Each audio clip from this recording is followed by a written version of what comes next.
Olá, bom dia. Quem pode me ajudar aqui? Vocês estão falando sobre o quê?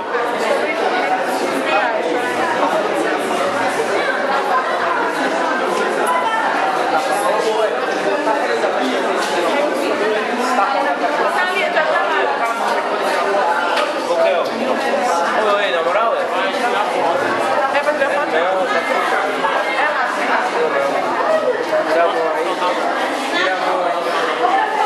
Se você botar... Tem áudio? Tem áudio não, né? Pode.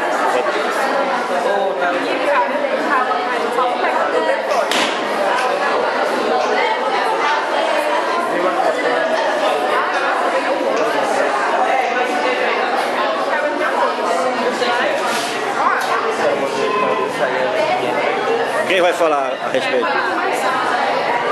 Falar sobre o urânio e o estanho. O estanho é um metal bronzeado completamente amarelado.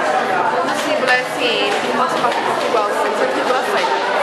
O estanho é maleável por dentro, possui baixa contribuição e altamente cristalino. Ele é maleável quando se encontra a baixa temperatura e é frágil quando aquecido. Não se oxida facilmente e resiste à corrosão. O Brasil é o segundo maior produtor de estanho. Os principais estados são Amazonas e Rondônia, com cerca de 40%.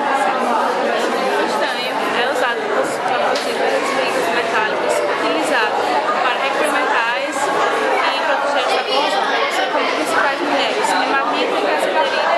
Com base na produção mundial, o estanho vai durar 80 anos e com base na produção atual vai durar 30 anos.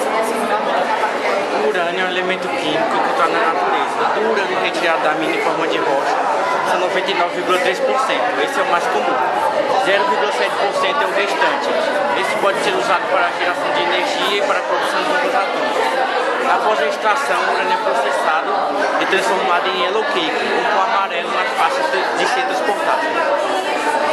Atualmente a única mina de extração se encontra em Lagoa Real, Bahia. Ela está localizada em Caquité. Há também outro tipo de mina que vai... Isso mesmo. Uma substância amarela de energia. O pó é levado para a espécie refinaria para ser purificado e enriquecido com a dosagem de urânio 235. O urânio combinado com o passa por um cilindro para separar os átomos para obter uma quantidade maior do urânio 235. Para gerar eletricidade é preciso 3% do urânio na amostra. Para uso na medicina é preciso 20%. Para construir uma bomba nuclear é preciso 95%. Esse processo de aumentar a quantidade de urânio é chamado de enriquecimento do urânio. Para gerar energia em si, passa por um processo que chamamos de fissão nuclear no reator da usina. Na prática, é a quebra do núcleo do urânio que gera a energia. A única usina de enriquecimento no Brasil fica na cidade de Resende.